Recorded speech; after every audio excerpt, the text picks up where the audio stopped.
مش محتاجه خالص اقول لكم ان انا هبهركم سوسته، بس ده ما فيهوش هزار. الحقيقه التجربه دي بشوفها كتير جدا، بس قلت مستحيل اعملها غير لما اكون رايحه افطر فعلا. ومش دي بس اللي هنعملها، ده في مفاجاه كمان في اخر الفيديو.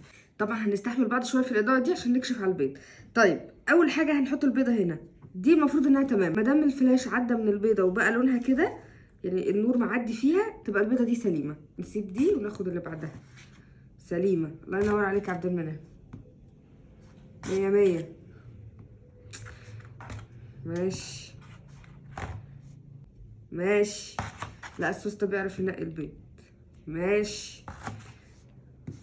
مش هتضايق ان الفيديو مش هيتعمل ومش هلاقي واحده بايظه، ده الحمد لله ان هو كله كويس. فاضل 2. طيب بوبا الحمد لله. ودي كمان كويسه.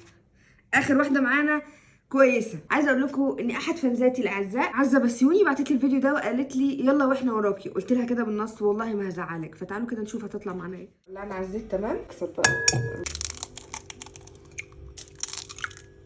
شويه فلفل كده. النهارده بقى احنا هنعمل ايه؟ هنحشي البيض. مش هنحشي البيض يعني هنحشي البيض نفسه، مش هنحشيه. هنشوف ايه. نحاول ناخد عليها كده. مش عارفه بتتزحلق ليه. انا شفت الفيديو حط في الزيت الاول. طيب احنا هنحاول نغسلها من الزيت. هننزلها كده في الزيت السخن دقيقه بحيث انها تسخن اهي. دقيقه يعني اقل من دقيقه، كام ثانيه عشان تمسك فيه. قرب بقى كده.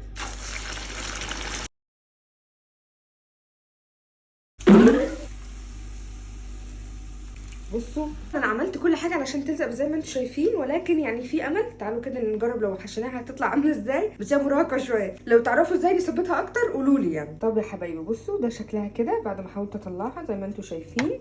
هننسى الكلام ده كله. طبعا مش عارفه اللي بيعملوه ده حقيقي ولا لا، ولا انا اللي عيب فيا ولا ايه. اما راح اكل بيض بسطرمه. مع السلامه.